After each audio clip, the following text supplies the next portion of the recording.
j'ai tout transféré ça au frère bienvenu, au pasteur bienvenu.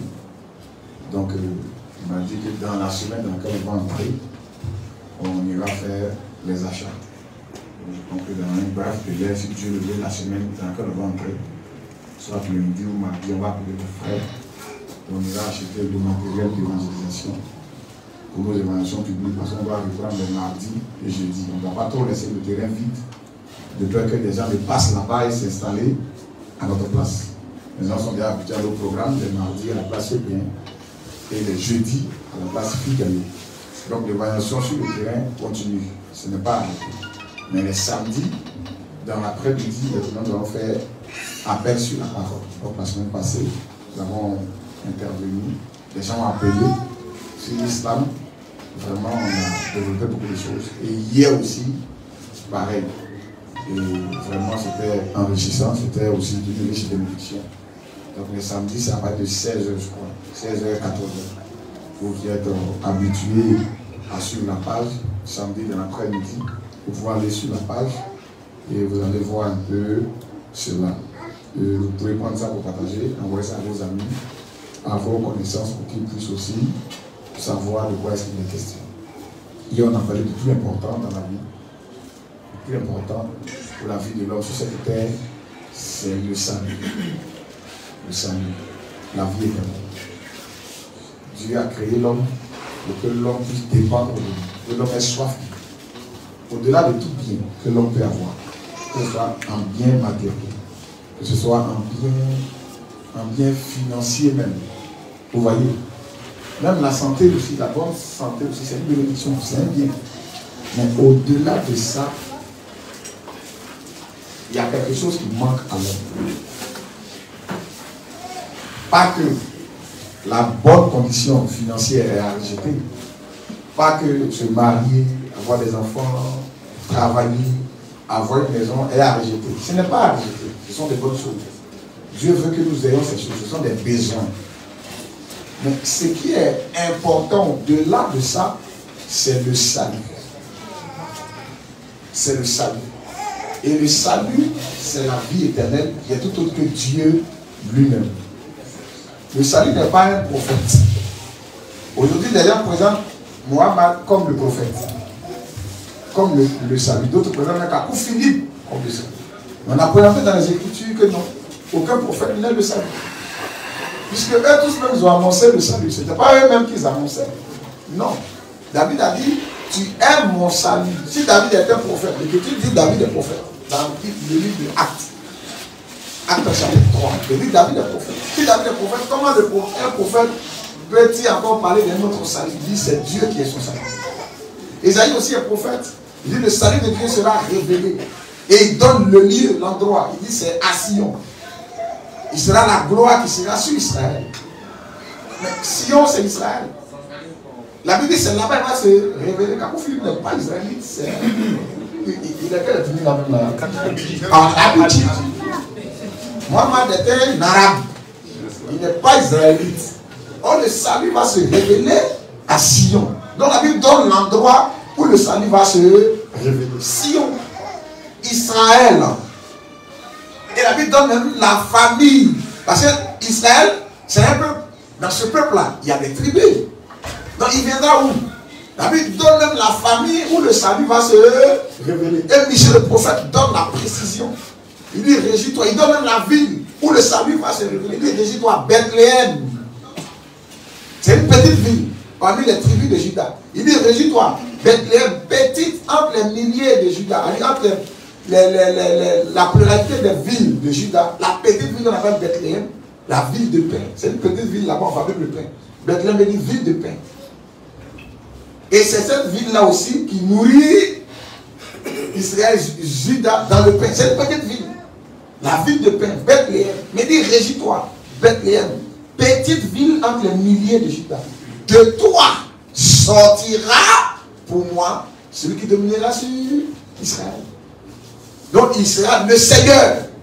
Dominer, c'est le Seigneur. Dieu dit à Ève, regarde ce que l'on fait ton mari, mais il a dominé sur toi. L'homme est Seigneur. Donc lui va dominer sur Israël, le Seigneur d'Israël. C'est lui le salut. La Bible donne la vie, il n'a pas dit à Kataki, ni à Yatri, ni à Médine, ni à Lakota, ni à Divo. Non. Ni à Godekro. Jamais. Parce qu'il y a le Jésus de Godekro. On vient de mettre en prison. La Bible donne le lieu où le salut va se lever. Bethléem. De toi sortira pour moi celui dont l'origine remonte au temps ancien, au jour de l'éternité. Et puis elle nous a dit, tous les prophètes ont fait de ce salut l'objet de leurs recherches et de leurs événements. Donc un prophète ne peut pas être le salut. Si un prophète est le salut, maintenant il fait recherche pour chercher quel salut, quand est-ce qu'il va se manifester. Les prophètes ont annoncé le salut, ont présenté le salut.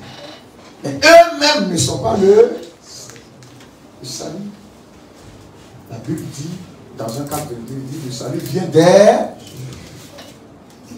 Quand les Samaritains l'ont entendu, dans un cadre 42, ils ont dit à la femme samaritaine, ce n'est plus à cause de ce que tu as dit que nous on croit.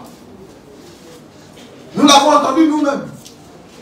Et nous savons qu'il est le sauveur du monde. Et le salut a parlé dans Jean 12, 47. Il dit, je suis venu, non pas pour juger, mais pour sauver le monde. Dieu nous a donné la vie éternelle comme cadeau, emballé dans un corps, Jésus-Christ. La Bible dit que Dieu nous a donné la vie éternelle. Mais cette vie est où? La vie éternelle, c'est Dieu. Il dit, je lève ma main, je vis éternellement. La vie éternelle, c'est Dieu. Il nous a donné la vie. La vie est dans le Fils, Jésus. Celui qui a le Fils a la vie. Celui qui n'a pas le Fils de Dieu n'a pas la vie. Donc hier, nous sommes vraiment efforcés pour présenter le salut, présenter Jésus-Christ. Les gens ont appelé pour poser des questions. Et il y a des gens avec qui on sera en contact encore aujourd'hui pour un entretien à part, puisqu'on rentrait maintenant dans la nourriture solide, puisqu'on parlait de frère Branham, tout ça c'était, je crois, la dernière préoccupation. Mais dans l'ensemble, tout s'est bien passé. Il y a le frère Mathurin, le frère Kevin, tu peux te tenir debout. Dieu te bénisse richement, tu peux t'asseoir. Vraiment, ce frère-là, il y a un plus encore dans le travail, au côté de Mathurin. Parce que les administrateurs de véritable sont lui. Il y a Mathurin, il y a Landry Coutois, il y a Eka. Bon, Thierry, lui, au départ, il était avec eux, mais après, il observe, il est en retraite. Il participe aussi, mais aussi. Mais Landry Coutois allait chercher, il allait faire tout l'élevage dans son village. Abigail dit. Eka aussi, j'apprends qu'il allait à Begoulou. Mathurin lui a fait assurance de voiture. Il a fait location de voiture. Il va faire, je sais pas, des trucs dignes ou quoi là. Il y aura quel temps, il a stocké beaucoup de vidéos qu'on a ici. Il a stocké ça. Il n'a pas le temps. Quand il commence un peu, il est fatigué, on l'appelle, tu vois, il y a assurance ici. L'argent, puis vidéo. Donc, si Dieu a permis que notre frère Kevin soit là, à côté de lui, qui travaille ensemble, mais c'est une bénédiction. Et nous voyons aussi les preuves, en tout cas, du frère qui travaille très bien, que Dieu le bénisse, que Dieu même le remplisse davantage, qu'il rende son esprit fécond encore, pour découvrir encore les choses, pour que vraiment notre page puisse être boostée. Le plus important, c'est que l'évangile soit connu. Nous devons être en retrait, mais Christ doit être au devant. Dieu bénisse justement notre frère Kevin, Dieu bénisse notre frère Mathurin aussi. Nous prions que Dieu te bénisse davantage, pour que nous soyons mieux équipés. Nous savons ce que le Seigneur fait aussi à travers toi. Dieu te bénisse, frère. Donc, nous allons nous arrêter là pour aujourd'hui. Nous allons passer à la prédication de la parole. Frère, donnez-nous une quantité d'adoration. On va se tenir debout.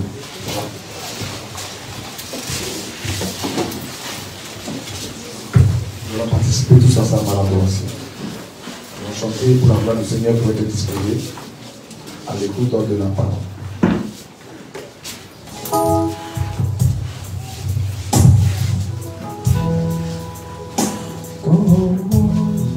J'étais dans ce monde, je ne savais pas qu'il y avait un sauveur qui m'aimait et qui avait donné sa vie pour moi. Oh, comme moi, j'étais dans ce monde, je ne savais pas qu'il y avait un sauveur avait donné sa vie pour moi. Oh, c'est Jésus mon sauveur, Jésus mon Seigneur, je le louerai toute ma vie. Oh, c'est Jésus mon sauveur, Jésus mon Seigneur, je le louerai toute ma vie. Oh oui, quand moi j'étais dans ce monde, je ne savais pas qu'il y avait un message qui était venu pour me rappeler à la foi de mes pères. Oh, oh, oh, quand moi j'étais dans ce monde, je ne savais pas qu'il y avait une lumière, la colonne de feu que Dieu avait envoyée pour venir. Oh, c'est Jésus mon sauveur, Jésus mon Seigneur, je louerai toute ma vie. Oh oui, c'est Jésus mon sauveur, Jésus mon Seigneur, je le louerai toute ma vie. Bien-aimé Père Céleste, nous voici rassemblés ce matin. Seigneur, pour te temps. Et ces bien-aimés sont là pour cela, avec des serviteurs. Dans cette assemblée de Yobobo, nous voulons tous nous attendre à toi et prier que l'Esprit divin de notre Seigneur soit présent pour nous conduire. Amen. Que toute cette atmosphère soit spirituelle. Amen. Et que la grâce de Dieu soit avec nous. Amen. Et que le cœur soit disposé pour te recevoir le nom de Jésus. Et fasse ma personne, mon orgueil et mon moi, et viens prendre toute la place.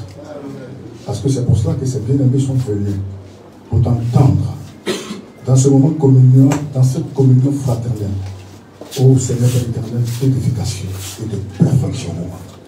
Là où nous sommes au temps de la fin, où tous dans le monde entier hâtent ton avènement par rapport à la promesse que Dieu nous a faite. Que toute la gloire, l'honneur, la magnificence, le règne te reviennent, toi le seul vrai Dieu. Au nom puissant de Jésus-Christ. Amen. Amen. Amen. Est-ce qu'on peut s'asseoir?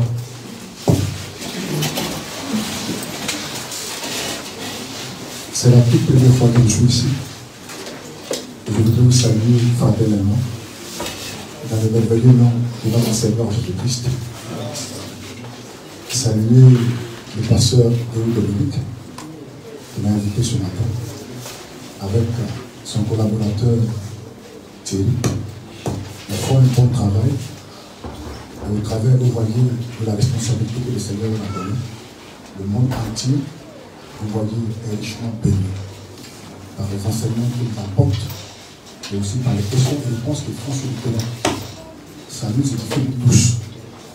Même les serviteurs de Dieu, chacun de nous aussi, prenons aussi notre part. Nous voulons dire merci au Seigneur pour ce ministère dans le monde qui essaie de soutenir, de fortifier, d'inspirer, de précéder, de remplir par son Esprit Saint, afin qu'il puisse s'avancer pour atteindre l'avènement de notre bien-aimé Seigneur et Sauveur Jésus-Christ, qui nous a fait cette merveilleuse promesse. De ne pas, vous voyez, nous laisser orphelins, comme il a dit en son temps avec ses disciples. Il dit, je vous enverrai le consolateur, l'Esprit de Dieu. Quand il viendra, il vous conduira dans toute la vérité de la parole. Aujourd'hui, vous voyez, par la divine grâce de notre Seigneur, les bien-aimés sont effectivement conduits dans toute la vérité de la parole. Amen. Nous voulons lui dire merci pour tous ses bienfaits et pour la promesse de nos frères et sœurs qui nous garde dans son amour infiniment merveilleux. Alléluia. Est-ce que quelqu'un est troublé ce matin? Est-ce que quelqu'un est triste ce matin? Alléluia. Il dit que votre cœur ne se trouble point. Croyez en Dieu et croyez en moi. Il dit il y a plusieurs demeures dans la maison de mon Père. Si cela n'était pas, je vous l'aurais dit, je vais vous préparer une place. Alléluia. Quand il va venir de nous préparer cette place, il a promis de venir nous chercher, afin que là où il est, nous aussi nous y soyons aussi. Et nous sommes dans le dernier âge de l'Église. Et c'est dans cet âge-là que son retour va se produire. C'est pour ça que dans la marche, on doit être sobre. Dans la marche, on doit être prudent. Dans la marche, on doit être vigilant. Dans la marche, on doit avoir les regards orientés vers lui. On doit rester enraciné dans la parole de Dieu. Amen. Parce qu'il y a tellement de fausses doctrines. Il y a tellement de faux messages. Mais le Fils et le Fils de Dieu avancent dans l'obéissance, dans la soumission de la parole de Dieu. Amen. Que la foi nous les tienne tous. La foi qui vient de ce qu'on entend. Et ce qu'on entend qui vient de la parole de Christ. La foi qui nous fait assurance des choses qu'on espère. Une démonstration de celles qu'on ne voit pas. Nous voulons lui dire merci de ce que par sa grâce, il nous a racheté par son sang. Nous lui disons merci. Je voudrais aujourd'hui, par la grâce de Dieu, avec le soutien du Saint-Esprit, apporter ce message. Le messager de Laodicée. Je voudrais parler un peu de cela. Est-ce qu'on peut baisser la tête, fermer les yeux? Bien-aimé Père Céleste, je prie que tu ajoutes tes riches bénédictions à ce message que nous allons voir un temps soit peu et que toute la gloire te revienne au nom de Jésus-Christ de Nazareth. Amen. Je voudrais aussi saluer tous ceux qui sont en direct. Alléluia. Sans compter que vous avez aussi les salutations de l'Assemblée de Petit Bassin. Alléluia. À Pombo. Que le Seigneur vous bénisse énormément. On va prendre l'Apocalypse chapitre 3. Le verset 14 jusqu'au verset 19. Est-ce qu'on peut ensemble se tenir debout? À partir du verset 14. Écrit à l'ange de l'église de Laodicée. Voici ce que dit l'Amen, le témoin fidèle et véritable, le commencement de la création de Dieu. Je connais tes œuvres. Je sais que tu n'es ni froid, ni bouillant. Puisses-tu être froid ou bouillant? Ainsi, parce que tu es tiède et que tu n'es ni froid, ni bouillant, je te vomirai de ma bouche. Parce que tu dis, je suis riche, je me suis enrichi, je n'ai besoin de rien.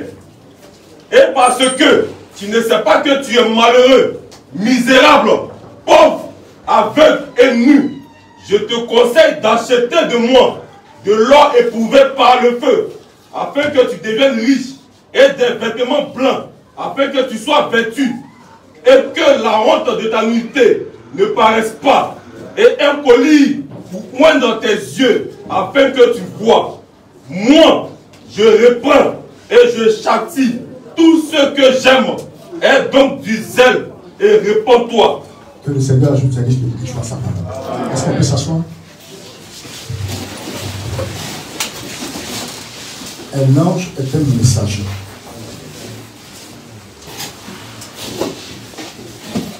Un ange est aussi un esprit. Ce temps-ci est un prophète. Et si vous remarquez bien, il fait partie des 7 étoiles qui sont dans la main droite de celui qui marche au milieu des 7 chandeliers d'or. Le protagonisme des croyants là, c'est Christ. Ce n'est pas les 7 étoiles dans sa main droite. Les 7 étoiles ne sont que des messagers. Cela s'arrête là. Le salut, c'est celui qui les tient. Amen. Est-ce que quelqu'un a compris quelque chose? Amen. Le salut, c'est celui qui les tient. Amen. Il tient les 7 étoiles dans sa main droite, qui sont les 7 messagers. Est-ce qu'on comprend bien cela? Amen. Alléluia. C'est vraiment important. Ne soyons pas distraits. Vous voyez au temps de la fin. Parce qu'il y a tellement de fausses doctrines qui arrivent même à prendre certains. Soyez sobres et enracinés dans la véritable parole de Dieu. Ne vous laissez pas distraire par tout ce qui peut se produire. Aimez l'ancien évangile. Amen. Amen. Amen. Parce que c'est le seul ancien évangile là que je trouve le salut. Le salut est dans la parole de Dieu. Alléluia. Sachant même que le salut c'est Christ. Et le salut même c'est son nom même. Et dans son nom il y a le salut. Amen. Amen. C'est pas mon message aussi. Le nom Laodicée, bien mes frères et sœurs, signifie les droits, vous voyez, d'un peuple. Ou justice d'un peuple. Et l'ancienne Laodicée, vous voyez, a été détruite à cause des fréquents tremblements de terre. Et le Dieu qu'on adorait, vous voyez dans cette ville-là, c'était Zeus. On prenait Zeus pour le père des dieux. Est-ce que vous pouvez croire à cela? On ne peut pas croire à ça. Ce n'est pas possible. Alléluia. Amen. Amen et Amen. Amen. Alors de même à la fin de ce tâche dans lequel nous nous trouvons, Dieu va secouer le monde entier qui a commis adultère avec la vieille prostituée. Nous tous nous connaissons la vieille prostituée. Il n'y a pas un croyant ici qui ne connaît pas la vieille prostituée. À moins que vous soyez un nouveau, peut-être ici. Sinon, tous ceux qui sont assis connaissent la vieille prostituée. Et la vieille prostituée aura son jugement. Le jugement de la vieille prostituée arrive. Quand on prend le livre d'Apocalypse chapitre 18, à partir du verset 4, une exhortation est donnée là, bien mes frères et sœurs, de sortir du milieu d'elle, mon peuple, afin de ne pas avoir part, vous voyez, à quoi? À ce fléau.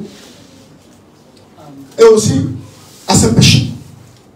Parce que cette vieille prostituée-là, vous voyez, sera jugée. Déjà, aujourd'hui, elle est condamnée. Mais ce qui reste, c'est son jugement. Son jugement est à venir. Et nous savons que Dieu va la frapper. Amen. Alléluia. Amen. Amen et Amen. Amen. Alors, chacun des attributs de l'ancien Laodicée se retrouve dans notre âge. Aujourd'hui, les églises sont tellement devenues riches qu'elles n'ont besoin de rien. Elles n'ont besoin de rien. C'est maman maintenant qui est leur Dieu. Leur regard est tourné vers le matérialisme. Leur regard est tourné vers l'argent. Ils n'ont rien à voir avec le Seigneur. Est-ce que vous comprenez? Vous comprenez bien? Alléluia.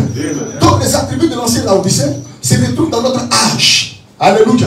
Mais le Seigneur te dit que tu ne sais pas que tu es misérable, aveugle, pauvre et nu. Il dit, je te conseille d'acheter de moi de l'or éprouvé par le feu, afin que tu deviennes riche et des vêtements blancs, afin que tu sois vêtu et que la honte de ta nudité ne paraisse pas. Et un collier pour ouvrir tes yeux, afin que tu vois. Amen. Alléluia. Est-ce que vous pouvez comprendre bien? Amen et Amen. Amen. Je m'avance un peu. Afin que tu vois. Alléluia. Alors le culte, vous voyez, est devenu une cérémonie formaliste. C'est-à-dire un culte froid et mort. Ça c'est dans Laodicée. Et c'est ça Laodicée. Ils ne sont ni chauds, ils ne sont ni froids, ils sont complètement morts. La foi a cédé la place à la science, de telle sorte que l'homme est victime maintenant du matérialisme. C'est l'argent qui l'intéresse. Et aujourd'hui c'est l'argent qui est prêché. Même pour aller, vous voyez aux États-Unis, bien mes frères et sœurs, ils disent qu'il faut croire en Dieu pour qu'il réalise le miracle. Comprenez? Or, il y a des païens qui vont facilement sans le Seigneur. Ils sont dans un message qui est embrouillé. Pendant que nous sommes dans la véritable parole de Dieu. C'est complètement différent. J'avance encore. Alléluia. Ce tâche a commencé peut-être dans les années 1906. Quand Laodicée durera-t-il? Aucun de nous ici ne le sait. Il n'y a pas rien qui sait ça. Même futur toléris, personne ne sait ça. Personne ne peut dire que Laodicée va se terminer dans 45 ans, dans 200 ans, dans 300 ans. Il n'y a personne. Aucun de nous ne sait quand Laodicée va tuer. Mais ce que nous savons en tant que croyants, nous savons que l'enlèvement termine Laodicée. Amen. C'est quelqu'un qui a compris bien. L'enlèvement là termine Laodicée. Alléluia. Écoutez quelque chose, frère. Frère Branham, excusez-moi si je parle de cela, mais le protagoniste de mon âme, ce n'est pas Frère Branham. Hein? C'est ça. C'est le Seigneur Jésus. Amen. Qui a envoyé Frère Branham pour moi. Amen. Pour vous. C'est tout. Amen.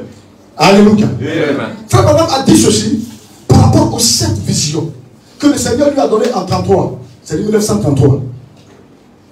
Dans la 70e semaine de Daniel, La page 131, le paragraphe 213, il dit, j'ai prédit. Ce n'était pas un ainsi dit le Seigneur. Ce n'est pas le Seigneur qui lui a parlé. Concernant les 7 visions, que cela va arriver en 1933 et 1977. Est-ce que vous comprenez bien, frère? Il dit que l'année 1977 serait le jubilé. Ça veut dire précisément le 70e jubilé. Il dit on monte. Ça c'est selon le calcul du prophète. C'est selon le calcul du prophète. Très bien, comme le frère vient de dire, c'est richesse et cette investigation. Ça ne concerne que le prophète lui seul. Le prophète n'est pas Dieu. Il n'a même pas prophétisé d'ailleurs. Ce n'est même pas un essai du Seigneur. Le Seigneur ne lui a rien dit. C'est selon ses propres calculs, ses propres investigations, ses recherches. Frère, il a fouillé et puis il a parlé de ça. Est-ce que quelqu'un comprend quelque chose? Alléluia. Il dit qu'il nous serait alloué le même espace de temps que Dieu a fait avec les Israéliens, les Juifs là. Ça veut dire que l'espace de temps a duré 1954 ans. Et même il va sortir la chronologie des Hébreux selon Huchère pour dire que la puissance de Dieu était avec les Juifs pendant 1954 ans. Est-ce que vous comprenez bien ça, frère? Il ressort ces choses. Alléluia.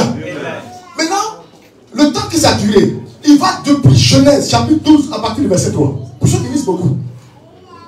Genèse 12 à partir du verset 3, là où le Seigneur a fait la promesse à Abraham. Amen. Amen. Jusqu'à 33, vous voyez, après Jésus-Christ. Donc, il prend tout ça pour dire, ça donne 1954. Et il dit que ce même espace de temps nous sera aussi alloué. Est-ce que quelqu'un comprend quelque chose? Amen. Amen. J'ai écrit beaucoup de notes ici. Il faut faire que je lise ça un peu. Amen. Amen. Et comme frère Branham prêchait, les 70 semaines de Daniel, précisément en 1961, il dit il reste 17 ans. Pour que nous soyons alloués le même espace de temps que Dieu a donné aux Juifs, aux Hébreux. 1954 ans. Alléluia. Amen. Amen et amen. Amen. Et comme il y a toujours des personnes qui comprennent mal. Attention. C'est pour ça qu'aujourd'hui, les gens disent nous sommes dans le millénium. Quel millénium? Parce que nous sommes maintenant passés que tous ces événements que le Seigneur lui a montrés allaient se dérouler entre 33 et 77. Donc nous sommes aujourd'hui dans le millénium après 77. Où est pas le faux message là? Mais si vous êtes dans le milieu, ça sous-entend que vous avez été déjà enlevés. Oh, nous ne sommes pas encore enlevés. Nous ne sommes pas encore dans le millénium. Le millénium arrive, l'enlèvement arrive. Donc, ce sont des faux messages auxquels on ne doit pas, vous voyez, comment on appelle, placer notre foi. Mais on doit avancer avec le pur message qui n'est pas mélangé de pensées humaines, qui vient directement de Dieu lui-même. Frère Branham est un prophète vrai que le Seigneur a envoyé. Mais il n'est pas le Seigneur Jésus. C'est son serviteur. Amen. Et celui qui l'a inspiré à donner ce message, c'est le Christ lui-même. C'est pour ça que dans son ministère, alléluia. Amen. Alléluia. Amen. Le Fils de l'homme a été révélé. Le Fils de l'homme révèle. Malachie 4. Et Malachie 4 aussi révèle le Fils de l'homme. Pour montrer, frère, que c'est lui qui l'a envoyé. Dans sa responsabilité, dans sa mission. Alléluia. Amen. Donc, et comme il y a des personnes qui comprennent très mal ce que le prophète dit, écoutez bien, frère. Frère Branham a dit ceci. Dans les 70 semaines de Daniel, la page 135, le paragraphe 227, il dit ne comprenez pas mal maintenant en disant que frère Branham a dit que Jésus allait venir en 1977. Ça veut dire que ceux qui croient qu'on est dans le millénium, là, t'en face au tout. Parce que c'est sur ça qu'ils sont opposés pour dire qu'ils sont dans le millénium. Hein. C'est ça. Alléluia. Frère Branham dit je n'ai rien dit de tel. Il dit il se peut que le Seigneur revienne aujourd'hui. Mais j'ai prédit qu'en 33 et 77, il arriverait quelque chose. Que ces choses que j'ai vu arriver dans la vision vont se produire.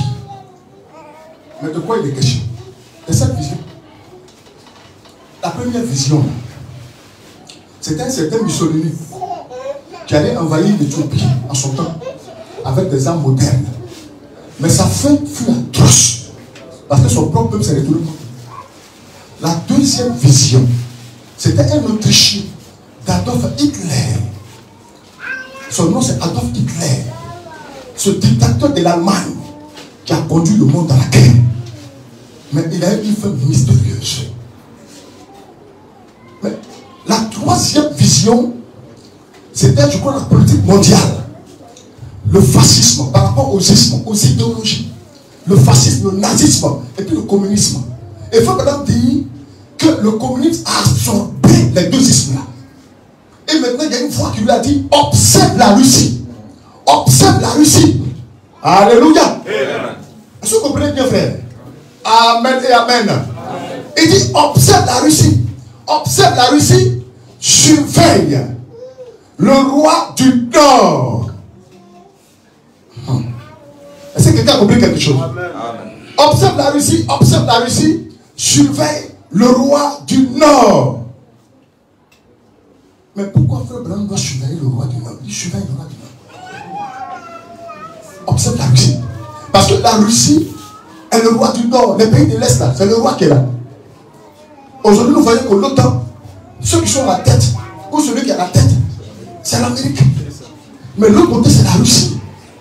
Et si vous remarquez très bien, vous allez voir que la plupart des pays arabes sont avec la Russie. Si vous remarquez bien, si vous lisez très bien, ils sont avec la Russie. Et la voix lui a dit, observe la Russie, surveille le roi du Nord. Parce qu'en son temps, la Russie va lâcher une bombe atomique sur le Vatican. Et en son temps aussi, frère, la Russie, je ne sais pas si je dois parler de ça. On peut parler de ça? Parce qu'on a direct. Hein? On peut aller? Il n'y a pas de problème. Je n'ai pas de problème. Alléluia. Amen et amen. Il dit surveille la Russie. Surveille la Russie. Frère, je vais en arriver. Frère Branham dit ceci. Dans la sémence du serpent prêché, le 28/9/1958, evening, c'est-à-dire le soir, la page 9, il dit par rapport à la grande Babylone, il dit Dieu a suscité la Russie là-bas avec une bombe pour l'éliminer. La Russie comme une verge entre les mains de Dieu.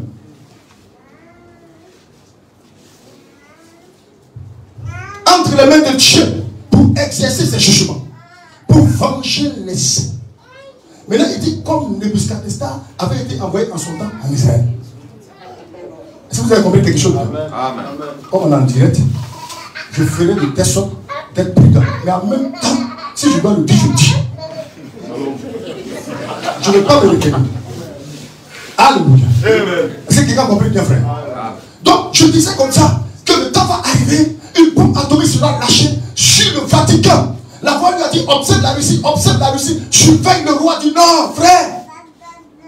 Parce que le roi du Nord a été suscité comme une verge entre les mains de Dieu pour exercer ses jugements contre la Russie, frère, et contre l'Amérique. Aujourd'hui, ce que nous voyons, frère, c'est la prémisse. La chose arrive. Je ne sais pas si je dois parler de ça. La chose arrive.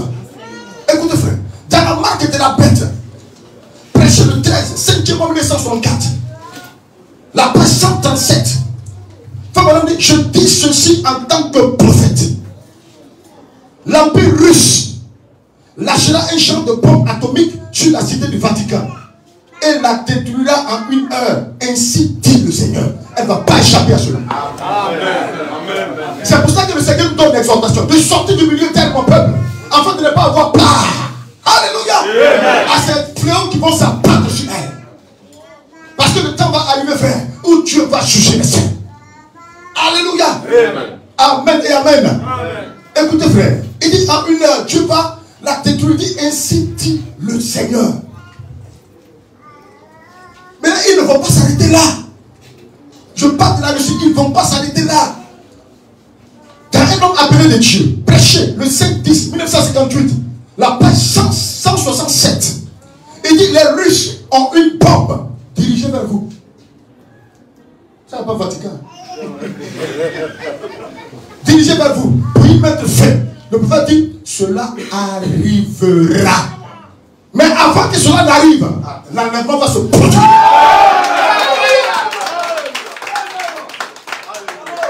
Alléluia. L'enlèvement va se produire. Donc c'est après l'enlèvement frère que la 7e vision va se réaliser, ou dans l'enlèvement, on ne sait pas. Mais cela semble curieux frère. Ça ressemble un peu à l'histoire de Daniel. Vous ne voyez pas un peu? Quand Daniel est allé devant la présence de Dieu, pour savoir combien de temps il restait à Israël, à Babylone, dans le pays de Nebuchadnezzar. Alléluia. Amen. Et quand Daniel est allé devant la présence de Dieu, Dieu envoie un ange vers lui pour lui dire il y a 2 ans. Parce que Daniel, selon le calcul du prophète, excuse-moi, le calcul du prophète, il dit que Daniel avait 68 ans lorsqu'il est allé devant la présence de Dieu. Il lui restait 2 ans. Au lieu que, vous voyez, l'ange vient lui dire, il reste 2 ans, il lui parle de 70 autres semaines d'années qui n'ont rien à voir avec 70 ans paix. Parce qu'une semaine d'année fait 7 ans. Et ces semaines sont réparties en 3 périodes. Une période, vous voyez, de 7 ans, de 62 semaines, et aussi d'une semaine d'année. Mais bien, mes frères et sœurs, tu vois, le temple de Jérusalem a été construit pendant les 7 semaines d'année qui font 49 ans. Après, c'est jusqu'au retranchement du Messie. Alléluia. Donc, les 69 semaines sont derrière nous. Sont derrière nous. Nous sommes dans l'âge des nations. Parce que le Seigneur est en train de se faire une épouse. Mais le temps va arriver où l'enlèvement va avoir lieu. Quand l'enlèvement a lieu, la dernière semaine commence. Quand l'enlèvement a lieu, la dernière semaine commence. Où l'Antéchrist vient faire une alliance avec Israël pendant 7 ans, frère. Mais au milieu de 7 ans, lui-même viendrait interrompre l'alliance. Mais il y a quelque chose pour qui va interrompre l'alliance. Parce qu'en ce jour-là, il y aura sur le terrain 2 prophètes qui vont prêcher la parole de Dieu. Est-ce que vous pouvez comprendre, frère? Donc c'est après cela, mes frères et sœurs. La carte d'Armageddon, après ça nous rentrons dans le millénium. On n'est même pas encore frère dans le millénium. Mais avant qu'on arrive dans le millénium, il y a des événements qui doivent se produire devant nous. Aujourd'hui, on attend la révélation et la manifestation des fils de Dieu au temps de la fin. Cela n'est pas encore arrivé, frère. Soyez prudents, soyez vigilants. Ne vous laissez pas avoir par le mensonge.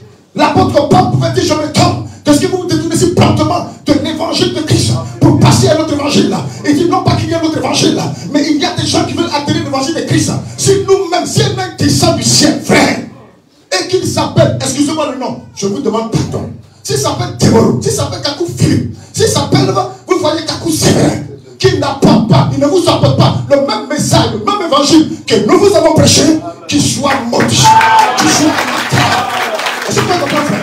Le milieu est encore loin. Aujourd'hui, on attend la révélation et la manifestation des fils de Dieu au temps de la fin. Et c'est après cela que l'enlèvement va se produire. Et après que l'enlèvement se produise, ça vient de mes frères et sœurs, il aura maintenant l'entrée en scène. Vous voyez des 2 oliviers. Et après cela, ils seront tués. Et après la guerre d'Armageddon. Et après cette guerre d'Armageddon, c'est là maintenant on rentre dans le millénium. Donc tout ce que les gens racontent, c'est des bla bla bla.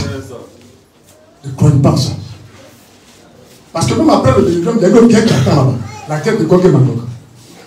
Avant que le jugement blanc ne s'installe. Et que ceux qui ne seront pas trouvés inscrits dans le livre de vie sont pris et jetés dans l'état de feu et de souffle qui est la seconde mort. La destruction de votre âme. Alléluia. Amen et amen. Donc, comme je le disais, frère, vous voyez, il dit surveille le roi du Nord. Surveille le roi du Nord. Alléluia. Parce qu'en son temps, le roi du Nord va lâcher une bombe atomique sur la cité du Vatican et mettre des Américains de côté avec les pays de l'Est et les pays arabes. Ils vont monter maintenant contre Israël. C'est là-bas qu'on parle de guerre d'Armageddon. La 4e vision, ça c'est le progrès scientifique où les gens ont réussi à fabriquer une voiture téléguidée qui n'avait pas de volant, qui roulait sur des routes magnifiques. Donc les gens étaient assis à l'intérieur, jouant à un quelconque jeu. La 5e vision, frère, c'est l'immoralité de ce âge où les femmes ont quitté leur position. Elles insistaient pour avoir les mêmes droits que les hommes, même les droits supérieurs. Elles ont commencé à couper leurs cheveux pour ne plus être sous l'autorité ont commencé à se vêtir d'habits d'homme. Frère Madame dit la dernière image qu'il a vue était une femme nue, à l'exception d'un tablier comme une feuille de figuier. C'est ce qu'il a vu dans la cinquième vision. Vous comprenez bien ça. Donc, frère Madame, tout ce événement devait se dérouler. Ça veut dire que ça doit parcourir tout l'Odyssée. Comme avec Daniel. Quand Daniel a demandé, au lieu que l'on lui dit il reste 2 ans, là il vient lui parler de son 10 semaines d'année. Est-ce que vous pouvez comprendre, frère? Ça c'est pour son peuple, c'est pour les Juifs. Mais nous ne sommes pas encore dans la dernière semaine d'année. La dernière semaine arrive. Lorsqu'il aura l'enlèvement, la dernière semaine va être comptée, va être bien comptée. Alléluia.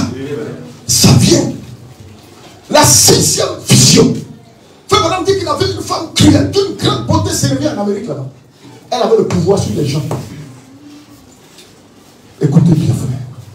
C'est cette femme-là qui va entraîner la nation dans la ruée. Frère Madame, il ne sait pas si c'est l'église catholique. Il ne sait pas. Ou même c'est une femme ordinaire. Il ne sait pas. Mais quand on regarde bien, on est attiré. Pas que c'est ça, mais ça ressemble à une femme ordinaire. Je ne dis pas que c'est ça, parce qu'il y a tellement de mauvaises interprétations. Le frère Jean a dit que c'est une femme. Moi, je ne vous ai pas dit ça. Voilà, je n'ai pas dit ça. Mais regardez sur le terrain ce qui se passe. Aux États-Unis, regardez ce qui se passe. Pour la toute première fois, on a un deuxième président catholique du nom de Joe Biden après Kennedy. Quand Madame dit, si celui-là vient là, qu'est-ce qui vous reste? Sinon la ruine. Et regardez ce qu'il est en train de faire dans le monde entier. Vous voyez pas ce qu'il est en train de faire dans le monde entier? Le monde qui était un peu calme là, il est venu secouer ça. Et en Iran, et en Chine, et en Ukraine. Ils sont devant tous ces qui. Quand Trump était là, vous l'avez vu faire ça? Il n'a pas fait ça. Trump on dit le fou, il avait vu en train de faire ça. Mais lui il est arrivé via ses parents déjà, tout gâté. Mais il ne sait pas que dans tout ça, frère, Dieu va frapper cette Amérique-là. Il ne sait pas. Dieu va frapper cette Amérique. Alléluia. Amen. Regardez un peu, je voudrais vous lire ce qu'un pasteur dans les dénominations a dit. Le frère, comment on appelle le pasteur? Christ et Yakim Lomé. Qui le connaît bien? En Afrique, il fait beaucoup de miracles. Il s'habille souvent en blanc. Regardez ce qu'il dit. Regardez ce qu'il dit. Je voudrais lire ça.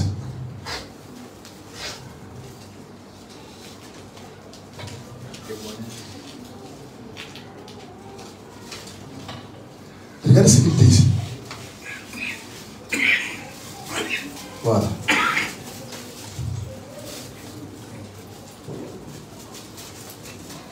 Voilà. Je suis là. Voilà. Écoutez bien. Il dit ceci. C'est Christ Oyakilome qui parle. Le pasteur qui se trouve en Afrique du Sud, là, qui fait beaucoup de miracles. Il est dans les dénominations. Mais c'est lui qui parle. Il rend témoignage du prophète. William Marion Barna. Dans la dénomination, là, il y a quelques-uns qui le connaissent bien. Écoutez bien. Parce qu'on a fait valeur de pas le salut. Marcher avec Jésus n'est pas le salut. Marcher avec Jésus n'est pas le salut. C'est pas ça. Écoutez bien. Il dit ceci.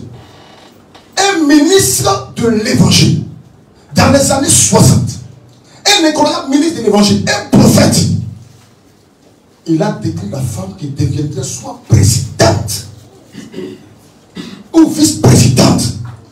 Pour la toute première fois, on a une femme qui est vice-présidente aux États-Unis. La toute première fois. Mais si tu es à côté, c'est quel poste que tu attends? C'est président. Ça veut dire que ce qui est bizarre dans le film, c'est quoi? On a deux acteurs majeurs là. On a un président catholique. On a une femme qui est là. Kamala Harris. Est-ce que c'est l'accomplissement de la prophétie? Je ne veux pas m'assenter parce qu'il ne ferait pas le coup. Il faut que je sois prêt. Écoutez bien. Il dit un ministre de l'évangile dans les années 60, un incroyable ministre de l'évangile, un prophète. Il a décrit la femme qui deviendrait soit présidente ou vice-présidente. Il a décrit en disant qu'elle serait enviolée. Ça, on le retrouve dans les 70 semaines italiennes. Je crois la page 130, le paragraphe 207, quelque chose comme ça, là-bas. Il a décrit en disant qu'elle serait enviolée à la prestation de serment. Kamala Harris, il dit Kamala Harris a porté du violet comme William Marion Branham dans les années 60 l'a vu se préparer pour s'habiller en violet ce jour-là. Son étonnement. Il dit, ça dit, voilà. Il dit, comment William Marion Branham dans les années 60, c'est quelqu'un qui est dans les années 60, quelqu'un qui est dans les années 700 et quelques, qui a dit, une jeune fille va, vierge va faire quoi? D'accord, c'est quoi? Est-ce que les gens ont cru à ça? Si moi j'étais là-bas, il y a un faux prophète. Parce que pour qu'une femme enfante, elle doit aller avec quelqu'un. Lui, il dit qu'elle va enfanter une vierge. Mais comment c'est possible? Les gens vont traiter de tous les noms. Mais la prophétie l'a réalisée. Frère Branham en 1960 déclare une telle chose. Lui est étonné. Mais là, regardez. Il dit cela. Il dit que cela arrivera avant la fin du temps. Ça, c'est le témoignage de Christ. Rang et Yakilomé, rang du prophète. Maintenant, dans son témoignage, il continue. Hein. Il a dit aux jeunes gens, regardez et voyez. Si cela n'arrive pas, alors je suis un faux prophète. Ce messager prophète, qui est mes frères et sœurs, il est passé inaperçu. Alléluia. Sans qu'il ait dénomination de message. Sans qu'il ait dénomination de message. Mais ceux à qui cela a été donné, alléluia. Amen. Ceux à qui cela a été destiné, l'ont reconnu, l'ont reçu. Celui qui reçoit un prophète, en qualité de prophète, il reçoit la récompense du prophète. Il devient ami de ce prophète. Il reçoit la privilège de ce prophète. Alléluia. Amen. Ce messager aussi, frère, ce n'est pas un réformateur, mais bien un prophète. Alléluia. Amen et amen. Amen et amen. Amen. Qui nous a révélé la parole de Dieu. Parce qu'il fait deux choses. La première des choses qu'il fait, amen. Amen. Il ramène le cœur des enfants au Père. À la foi apostolique, à la Bible originelle, à Christ. La deuxième des choses qu'il fait, il nous révèle des mystères. Et c'est ce qui va ramener le cœur à la foi de l'enlèvement. C'est pour ça qu'aujourd'hui on est très prudent. On est vraiment très prudent. Le croyant est quelqu'un qui est très prudent.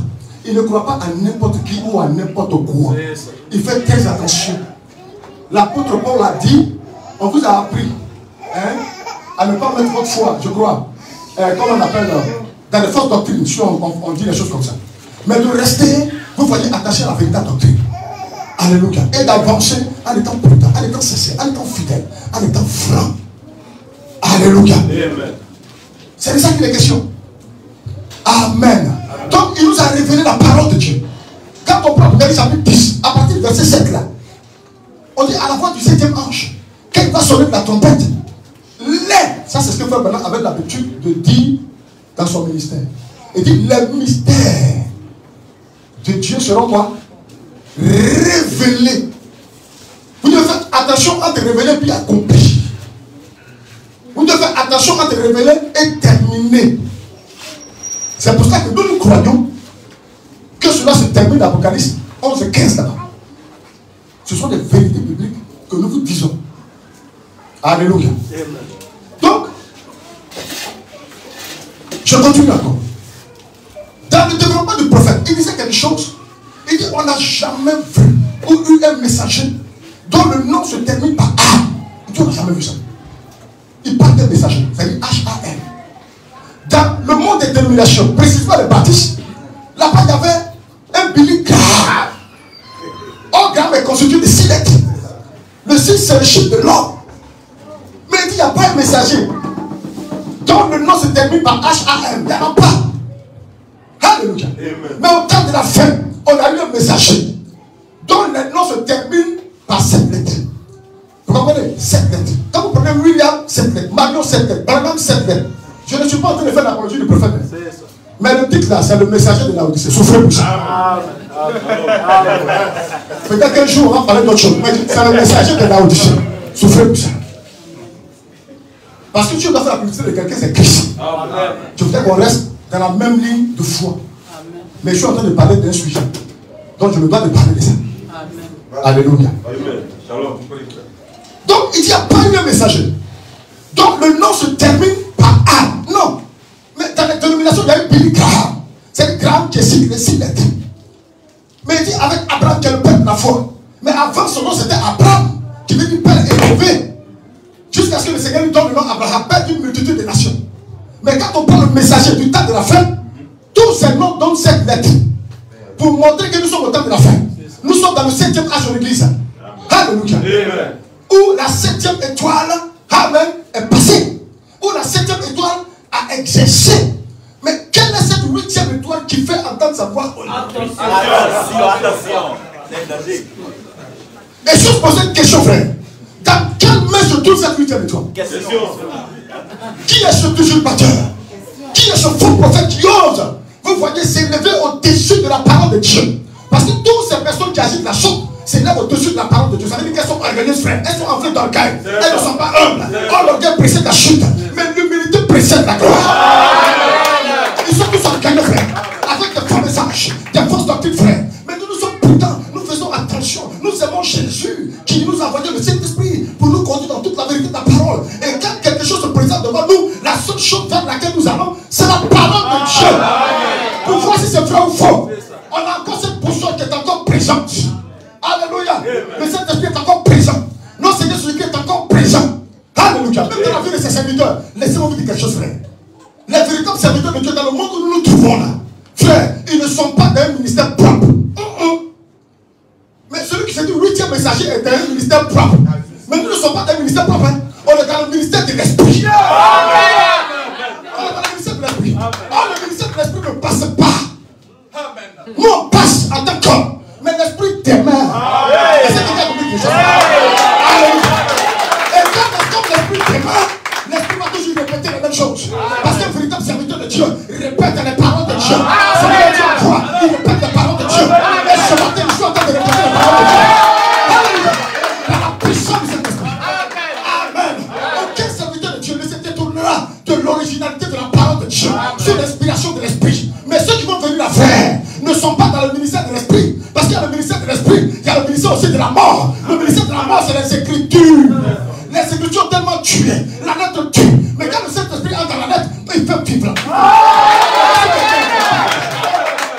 Il fait vivre la parole. C'est ce qui a manqué aux gens, frère. Ils ont été à prier. Oh, nous avons un guide. Notre guide, c'est l'Esprit. Alléluia. Qui en son temps fera, bien me frère de chacun, que nous aussi, nous puissions participer à l'enlèvement de l'église épouse de Christ. Parce que lorsque le Seigneur reviendra, il fera 3 choses. Alléluia. La première chose qu'il fera, c'est le cri de commandement où le Seigneur a donné la voix de l'archange, le son de la trompette. Faut maintenant dire que cela va se répéter encore. Même si on croit que le cri là, c'est le message, cela va se répéter encore. Alléluia. Amen et amen. Les morts en Christ vont ressusciter incorruptibles, frère, avec les vivants. Ils iront dans les airs, sur les nuées, à la rencontre du Seigneur. Et ils iront aux noces. Vous voyez tel agneau, où là-bas, il aura les amis de l'époux. Dans la Bible, il est écrit que plusieurs viendront de l'Orient et de l'Occident et seront à Cannes avec Abraham, Isaac et Jacob. Mais quand nous serons là-bas en haut, c'est vrai que nous allons voir. Vous voyez Abraham, le père de la foi. On va voir Moïse, qui a fait beaucoup de miracles. On va voir Élie qui a été enlevé. Mais nos regards seront portés sur Christ. Alléluia. C'est lui qui nous a rachetés. Abraham ne nous a pas rachetés. Moïse ne nous a pas rachetés. Alléluia. Quand l'ange a fait entendre sa voix, qui était de prendre le livre et de rompre les choses. Aucun homme était capable de prendre le livre et de rompre les choses. Même Élie qui a été enlevé n'était pas capable, frère. Alléluia. Élie qui a été enlevé le premier n'était pas capable. Aucun des hommes sur la terre n'en était capable. Frère. Alors j'ai été en train de pleurer. Chaque la matin, il se disait c'est fini pour les hommes. Il y a une foi qui lui a dit ne pleure point Jean. Voici le triomphe de la tribu de Juda. Le déjà comme David a vaincu pour tout le livre. Alléluia. C'est Christ. C'est Christ qui a ouvert le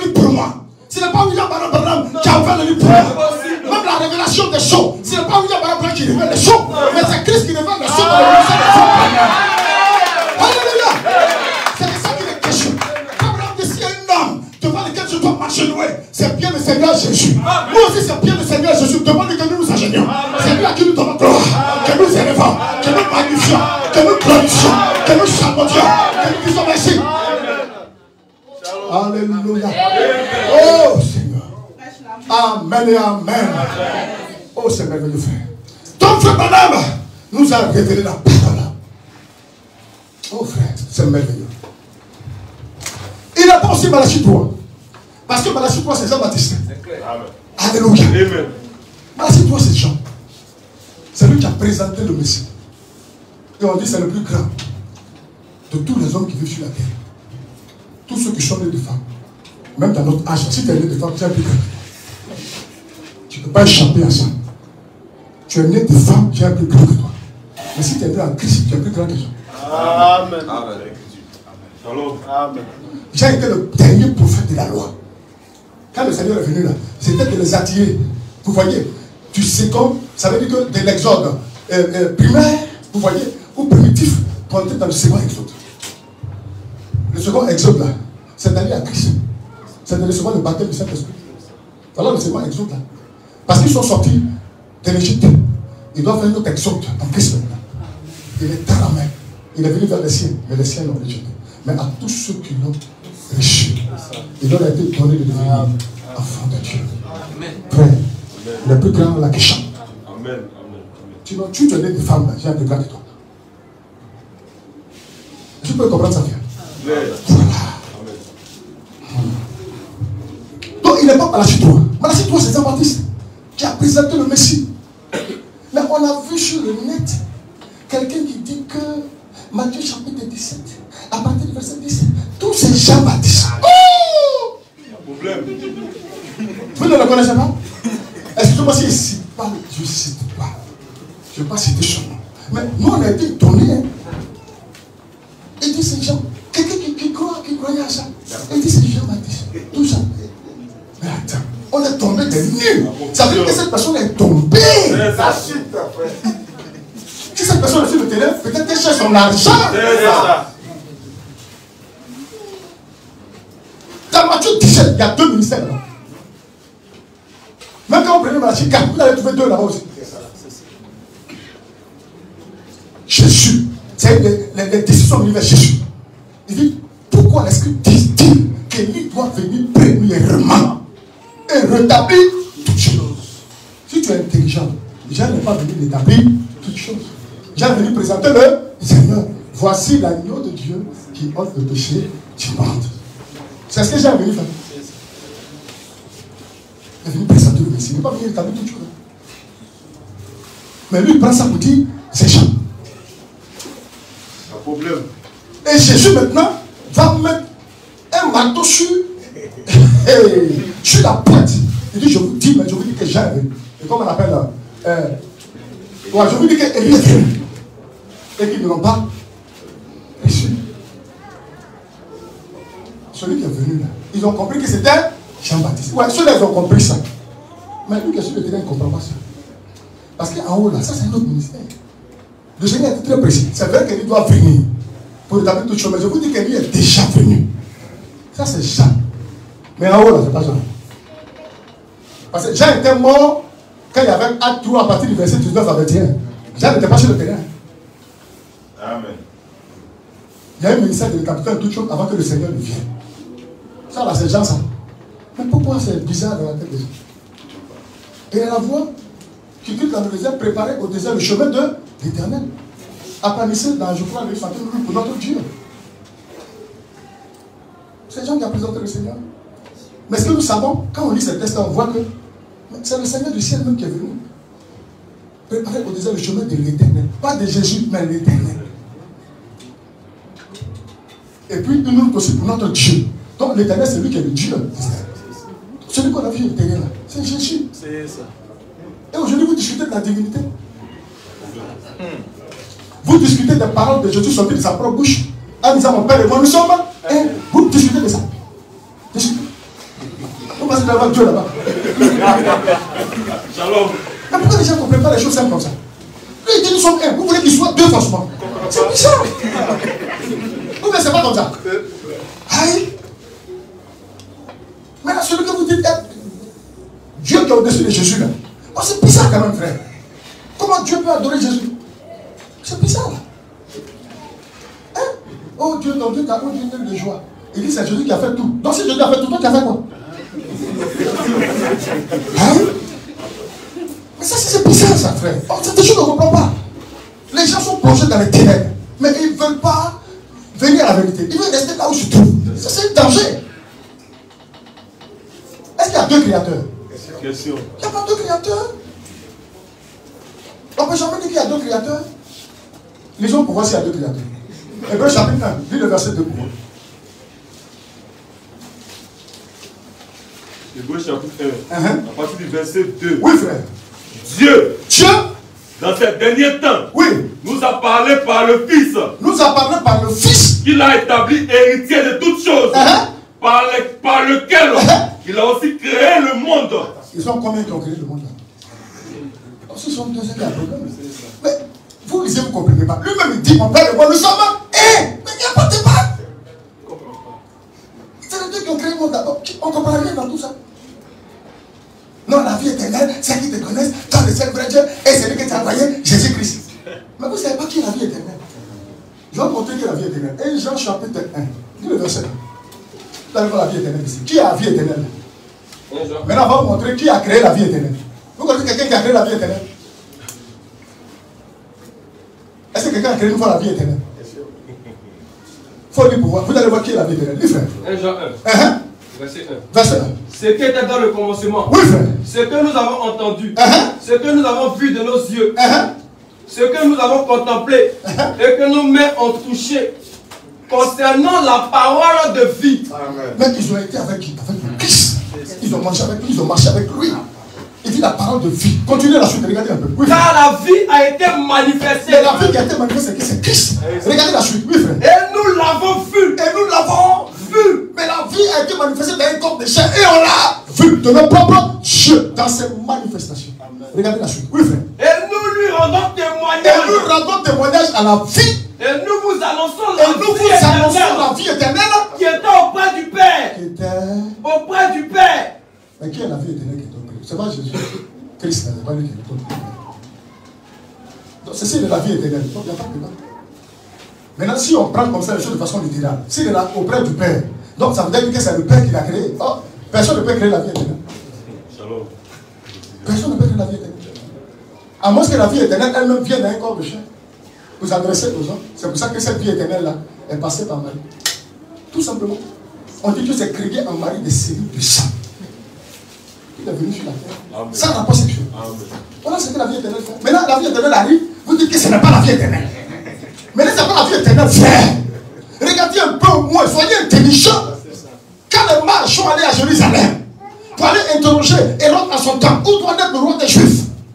Hérode était embrouillé, comme beaucoup de personnes sont embrouillées aujourd'hui dans le monde. Il allait faire vers les anciens ont dit à Bethléem en Judée. Il est venu dire au mage là, c'est à Bethléem en Judée, passez comme ça, allez là-bas. Les mages sont partis avec des présents. Dans les présents là, il y a la divinité dedans. Quand ils sont arrivés, Marie était là, Joseph était là. Mais regardez un peu l'attitude des mages. Ils n'ont pas donné un seul cadeau à Marie ou à Joseph.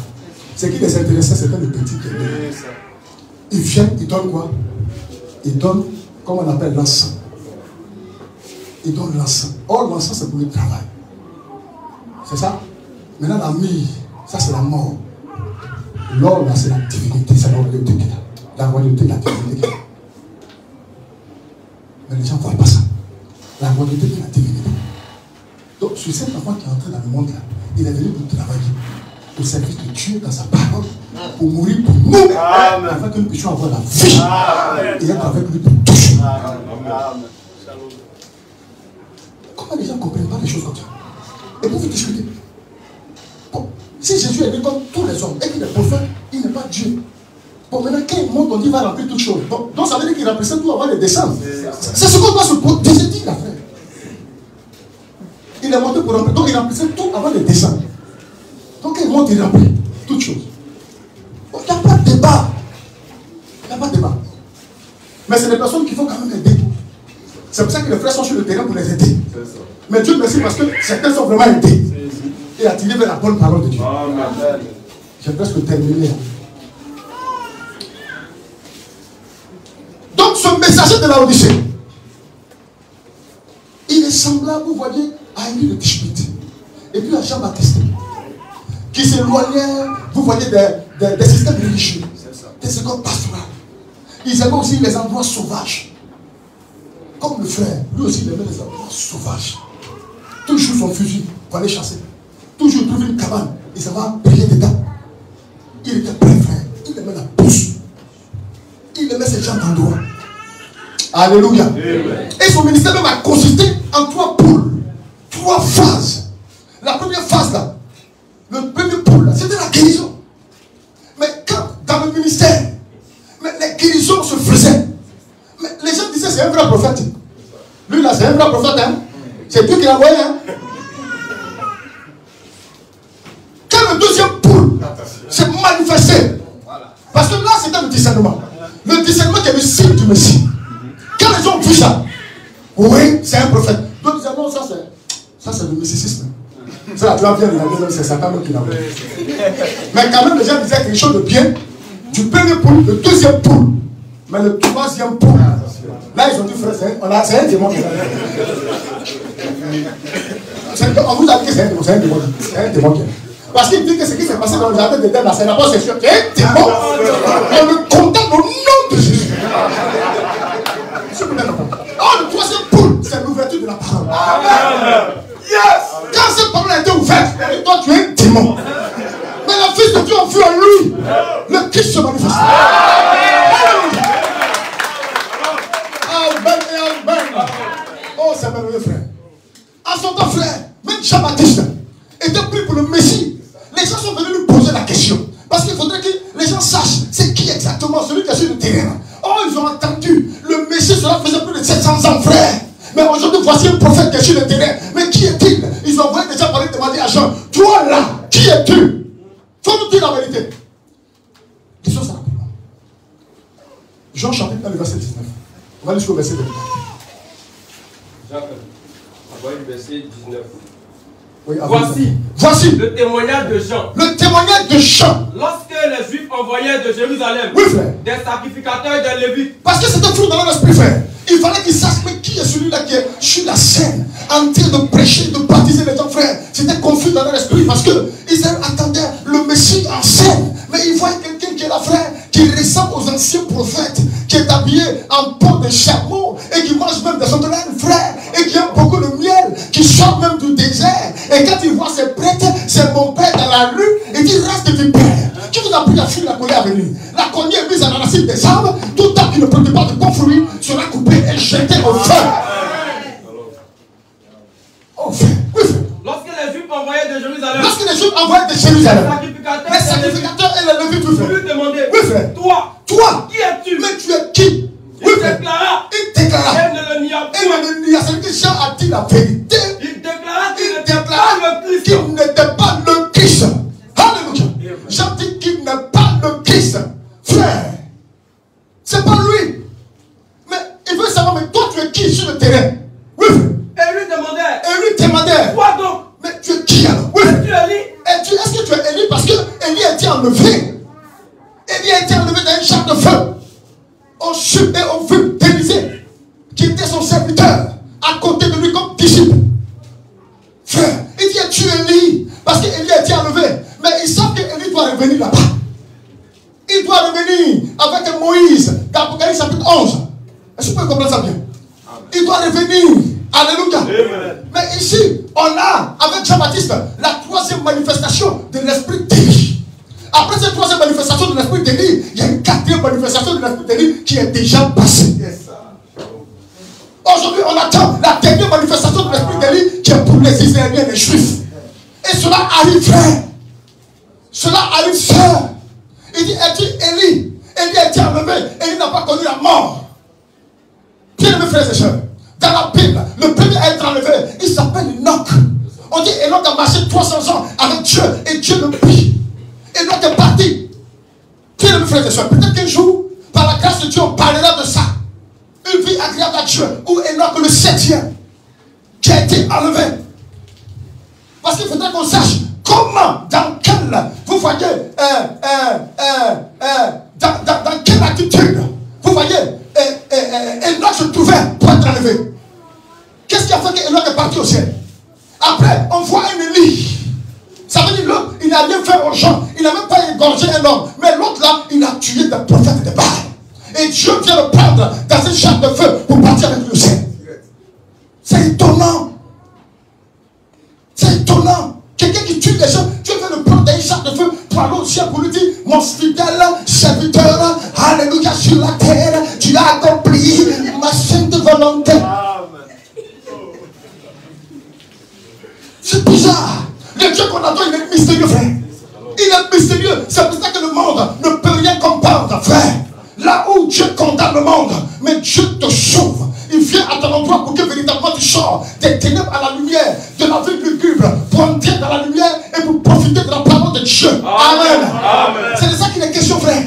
C'est Dieu qui nous débarrasse de toute cette mauvaise influence dans le monde pour faire de nous des symptômes. C'est lui qui le fait. Amen. Si tu n'as pas quelqu'un qui a force pour dire péché, là-bas, il ne peut pas. Vous avez force. Amen. Quelqu'un a force ici. Vous êtes beaucoup spirituel. Même le grand Joseph. Si Dieu n'a pas donné les 2 pieds, il allait dire au Seigneur, tu n'es pas bon. Mais c'est pieds là. Même s'il y avait une voiture, qu'on dit c'est le dernier cri de voiture, ça aurait pu, il allait dépasser la voiture. Il a fui. Ils l'ont attrapé, l'ont mis en prison. Il dit, c'est pas grave. Il sait qu'il n'est rien fait. Vous vous dites que je suis coupable. Mais Dieu, quand Dieu me regarde, je suis innocent. Étant fils de Dieu, serviteur de Dieu, le monde peut me condamner. Mais quand Dieu me regarde, je suis innocent. Parce que Dieu m'a justifié. Il m'a lavé. Alléluia. Amen et amen. Là où on me condamne, là où on ne m'aime pas, il y a quelqu'un dans le ciel qui m'aime. Il y a quelqu'un dans le ciel qui t'aime. Parce que tu es son fils, parce que tu es sa fille. Alléluia. Et c'est lui-même qui vient vers toi avec son esprit pour te faire sortir des lieux lugubres, pour te faire sortir des poubelles spirituelles, pour te faire sortir des fausses doctrines, pour que tu puisses entrer dans le véritable message, la véritable parole de Dieu. Il a fait de toi la lumière du monde et le sel de la terre. Aujourd'hui, tu n'es pas la même personne qui est frère. Tu es un homme rempli de l'esprit divin de notre Seigneur et qui marche de programme en programme, de succès en succès. Tu marches même dans la bénédiction, frère, même dans la prospérité, parce que la véritable bénédiction de tous les croyants sur la terre, c'est le baptême du Saint-Esprit. C'est ça qui notre droit de naissance. Et c'est ce que Esaïe n'a pas compris, frère. Quand il revenait de la chasse et qu'il avait faim, qu'il n'avait rien pris, qu'il est venu pétouiller, il a vu que son frère Jacob était en train de préparer un plat de la terre, frère. Il est allé vers lui pour lui dire, mais ça sent bon ce que tu prépares. Est-ce que tu peux m'en donner aussi? Il dit, parce que depuis fort longtemps, lui-même il était ça. Lorsqu'il était dans le sein de Rebecca, et quand les 2 enfants sont sortis, le dernier a attrapé le talon pour lui dire, ça continue. Ne laisse pas ça. Et voilà l'occasion. Il dit à son frère que Chanel, il est Chanel comme nos frères l'est. Il est Chanel. Il ne faut pas le dire comme ça. Il est Chanel. Il dit, mais ça te doit de toi depuis là. Il fallait me dire ça depuis. Tu attendais ce qu'il y a maintenant droit de moi, il y a rien à voir avec ça. Tu veux prendre le droit de naissance. Oh, il ne sait pas que c'est dans le droit de naissance que se trouve la bénédiction. C'est dans le droit de naissance qu'on sera enlevé un jour par nos noces. C'est dans le droit de naissance que nous sommes concitoyens du royaume des cieux. C'est dans le droit de naissance que nous recevons la révélation de Dieu. C'est dans ce droit de naissance que nous sommes assis dans les lieux élevés en Christ pour profiter de la grâce de Dieu. Mais lui, il rejette ça, le droit de naissance. Or, le droit de naissance fait partie de la bénédiction d'Abraham qui a été donnée à Isaac. Lui, il dit, il ne veut pas ça. Mais il veut ça pour un plat de lentilles. Il veut sacrifier les moutons chaque année. Il ne veut pas rentrer là-bas parce que les temps sont devenus trop durs. Il ne faut pas dire passer bon faire quelque chose. Parce que depuis qu'on ne connaît pas, ils ne savent pas qui joue. Moi aussi, c'est le Seigneur que nous prions. Il faut qu'on soit prudent. Dès où lui s'engage, on voit chez le Seigneur. Voilà. Alléluia. Il a rejeté le droit de naissance. Mais frère, mais quand il a rejeté la frère, il fallait maintenant qu'on déclare la bénédiction sur le droit de naissance. Il faut qu'on déclare la bénédiction sur le droit de naissance. Et pour que la bénédiction soit déclarée sur le droit de naissance qu'il a reçu la frère, il fallait qu'il parte au pied de celui-là qui avait reçu la bénédiction d'Abraham pour parler sur lui simplement, c'est tout, c'est fini. Maintenant, comment il va arriver là? Ça m'a dit qu'il faut laisser ça.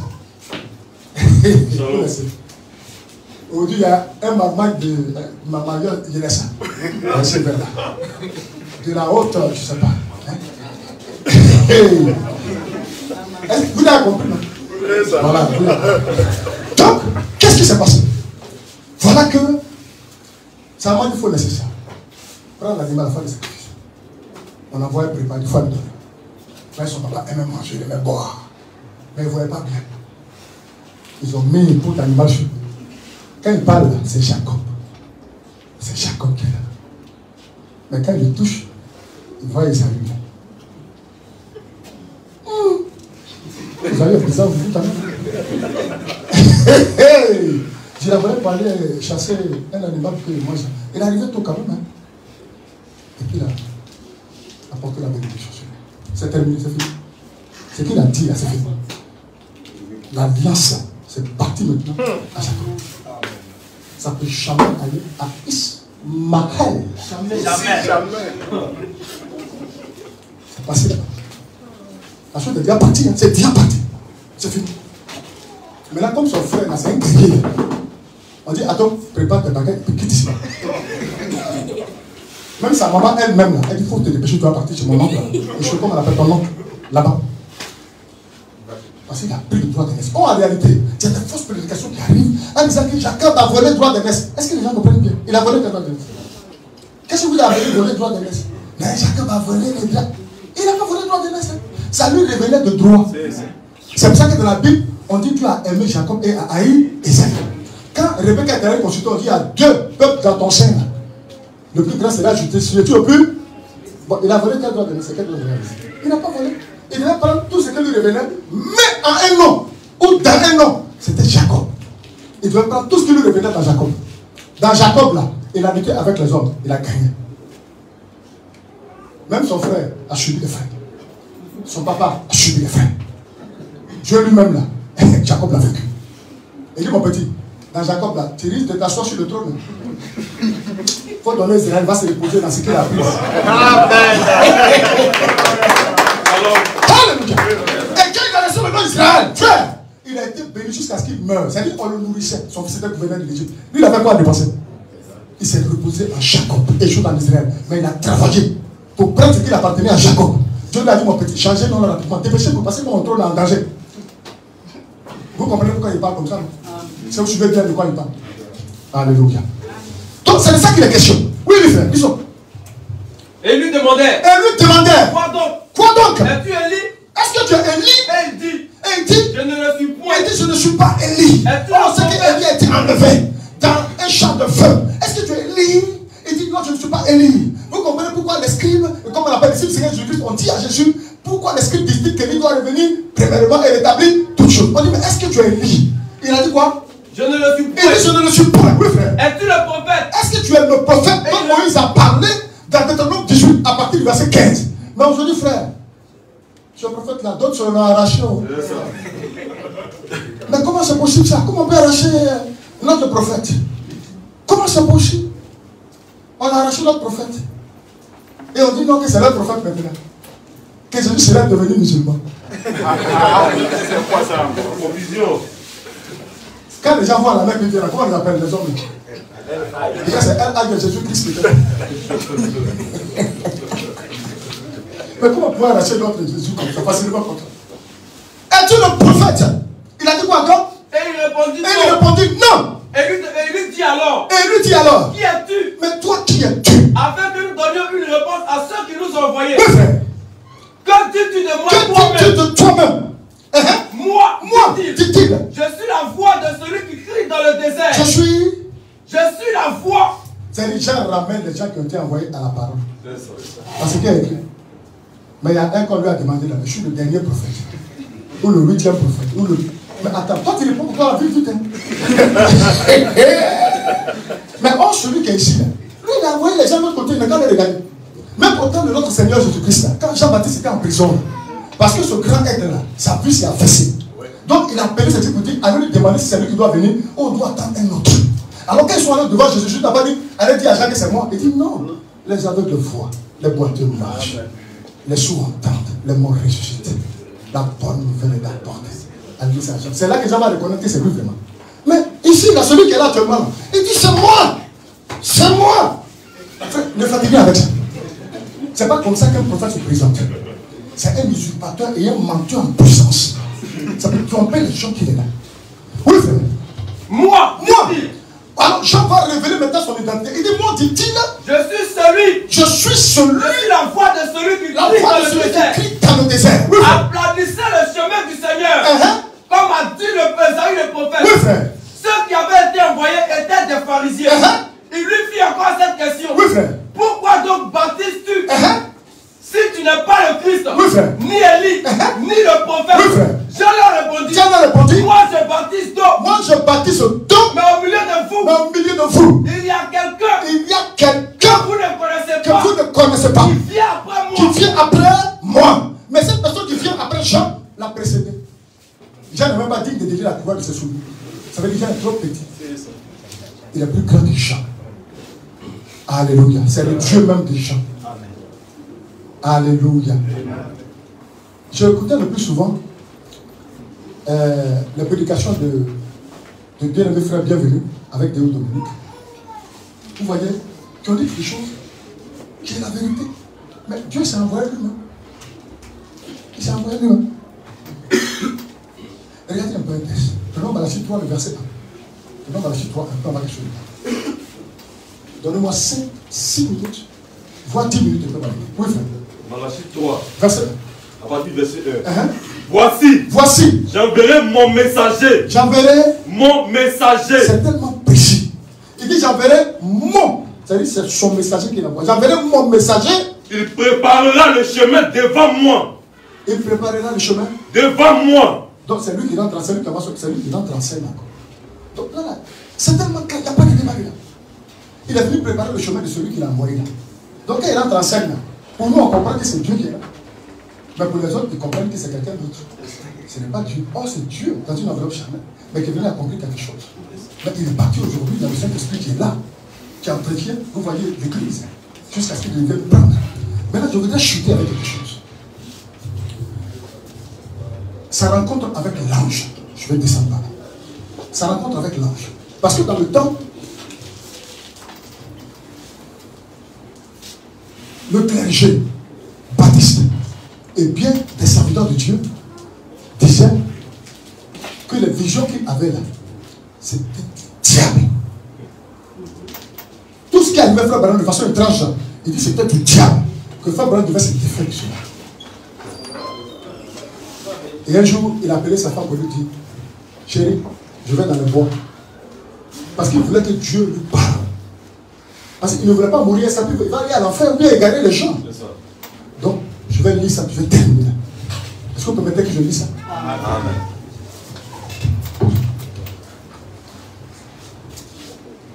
Si un frère aussi peut bien lire. Je vais à partir ici.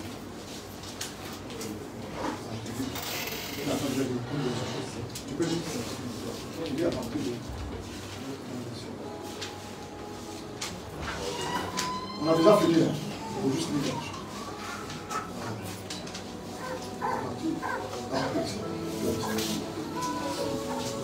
Ma femme est sortie avec un pichet d'eau. Elle a dit, chérie, qu'est-ce qu'il y a? J'ai dit, rien, trésor. Alors, elle a dit, viens, le dîner est prêt. Et elle m'a entouré de son bras. Elle a essayé de m'entraîner à l'intérieur. J'ai dit, chérie, je vais te dire quelque chose.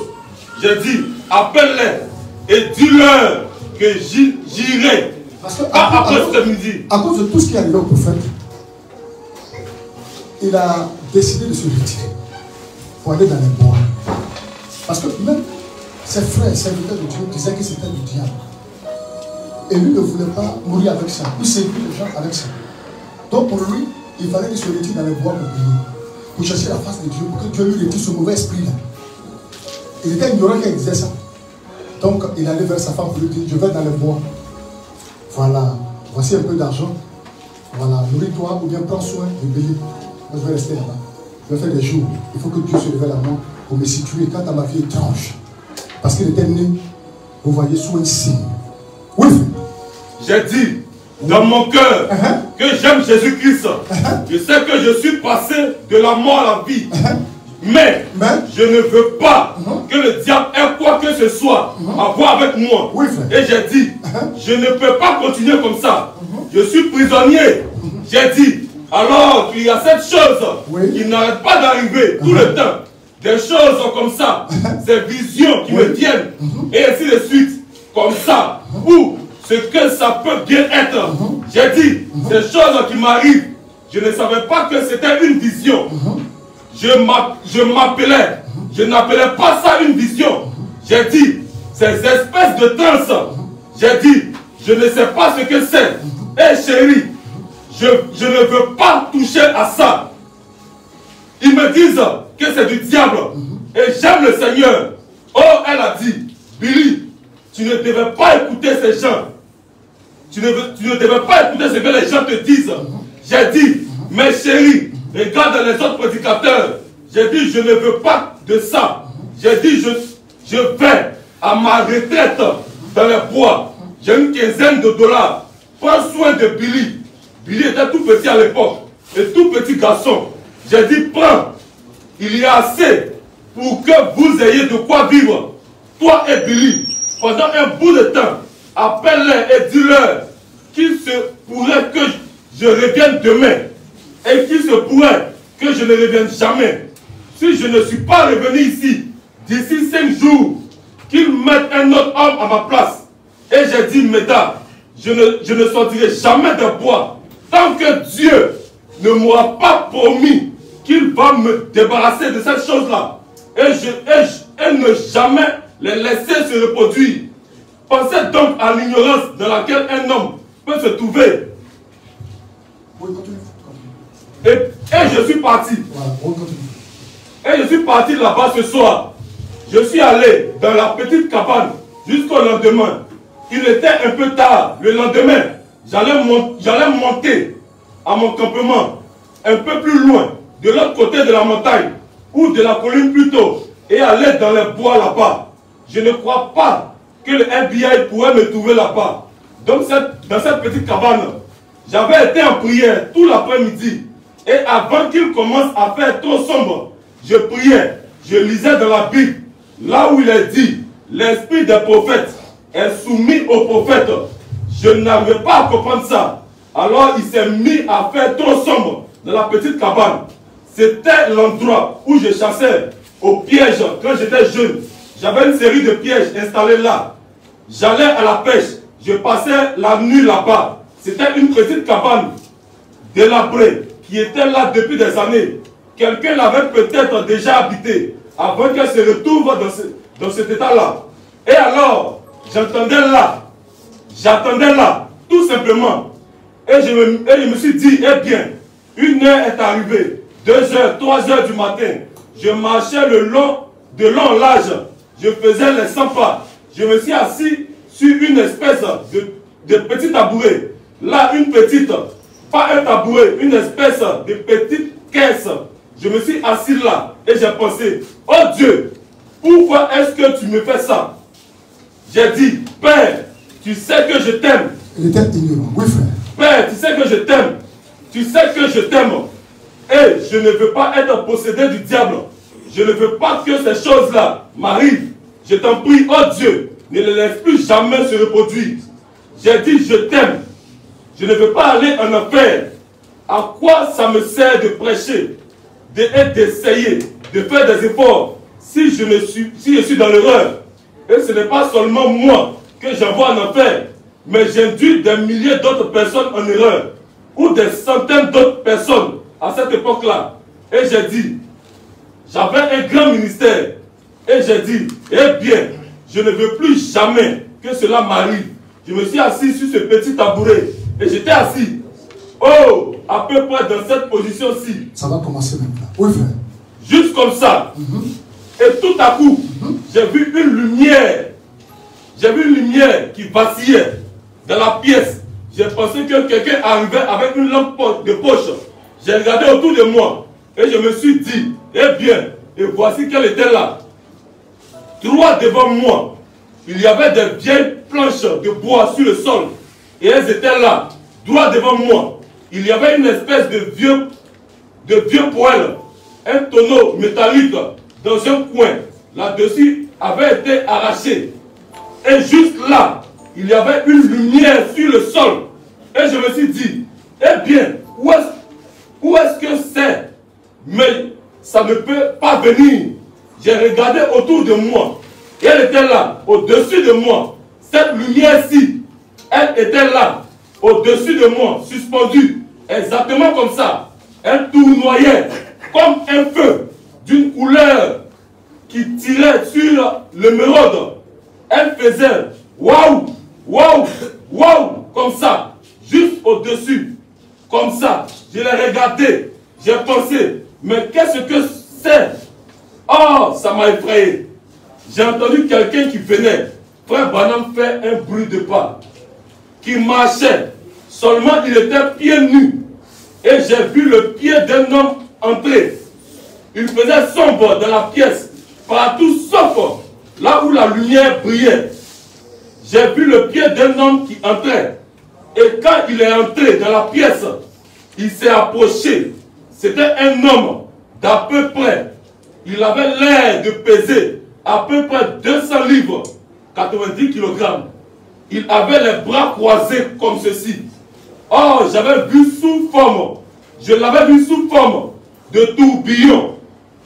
Je l'avais entendu me parler. Je l'avais vu sous forme de lumière. Mais c'était la première fois que je voyais son image. Il s'est approché très près de moi. Et bien franchement, mes amis, je pensais que le cœur allait me manquer. Imaginez un peu. Mettez-vous à ma place. Vous ressentirez la même chose. Peut-être que vous avez fait un plus long bout de chemin que moi. Peut-être que vous êtes chrétien depuis plus longtemps. Mais vous ressentirez la même chose. En effet, même après des centaines et des centaines de visitations, ça me paralyse à chaque fois qu'il s'approche. Parfois même ça me fait. Je perds presque complètement connaissance. Tellement je suis faible. Souvent quand je quitte les stades, si je reste trop longtemps, je perds complètement connaissance. Il leur est arrivé de se promener en voiture pendant des heures. Je ne savais même pas où j'étais.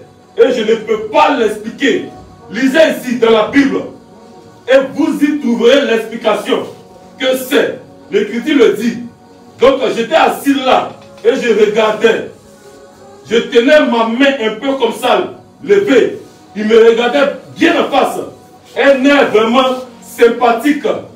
Mais il avait une voix très grave. Et il a dit, ne crains point. Je suis envoyé de la présence de Dieu Tout-Puissant. Et quand il a parlé, cette voix, c'était la même voix qui m'avait toujours parlé depuis l'âge de 2 ans. Je savais que c'était lui. J'ai pensé maintenant, écoutez ça. Maintenant, écoutez la conversation. Je vais la rapporter de mon mieux, pour autant que je sache, mot à mot, parce que c'est difficile de se souvenir. J'ai dit, je le regardais comme ça. Il dit, ne crains point. Il était très calme. Il a dit, je suis envoyé de la présence de Dieu, du Dieu Tout-Puissant, pour te dire que ta naissance étrange. Vous êtes au courant de la façon dont ma naissance s'est passée là-bas. Cette même lumière était suspendue au-dessus de moi au moment de ma naissance. Alors il a dit, ta naissance étrange et ta vie mal comprise ont eu pour but d'indiquer que tu dois aller dans le monde entier, prier pour les malades. Il a dit, quel que soit leur état, il a nommé Dieu, qui est mon juge, le sait. Il a nommé le cancer. Il a dit, rien, si tu amènes les gens à te croire et que tu es sincère quand tu pries, rien ne résistera à tes prières. Pas même le cancer, voyez-vous. Si tu amènes les gens à te croire, alors j'ai vu qu'il n'était pas mon ennemi. Il était mon ami. Alléluia. Il n'était pas mon ennemi, mais il était mon ami. Et à cause de cela, le frère Branham a dit, j'irai. Parce que le clergé, comme je l'avais expliqué tantôt, disait que c'était satanique, disait que c'était démoniaque. Mais les diseurs de bonne aventure, avec les médiums, ils disaient que tu es né sous un signe. Mais pendant que les gens traitaient cela de satanique et démoniaque, mais les médiums, eux disaient que cela venait de Dieu, c'était un signe. Et il a parlé de cela aussi pour faire Branham, pour dire que lorsque le Seigneur était sur le terrain, les gens l'ont traité de toutes sortes de noms. Alléluia. Voilà, donc je ne vais pas prendre votre temps, parce que déjà il est déjà midi, je ne vais pas aller loin. En principe, c'est un message qu'on pouvait donner peut-être pendant des jours. Mais j'ai essayé de concentrer pour donner à ces bien-aimés que vous êtes aujourd'hui. Que le Seigneur vous bénisse énormément. Et qu'il soit avec cette assemblée et qu'il la précède en toutes choses et que le Saint-Esprit, vous voyez, remplisse toujours les serviteurs de Dieu et qu'il puisse puisse apporter tous les jours, lorsque vous nous rencontrez dans ces moments de communion fraternelle, le véritable message, la véritable parole de Dieu, toujours inspirée par l'Esprit, pour la seule gloire de son nom. Est-ce qu'on peut ensemble se dire Dieu? Bien-aimé Père Céleste, tu as été mon soutien aujourd'hui, lorsque ta parole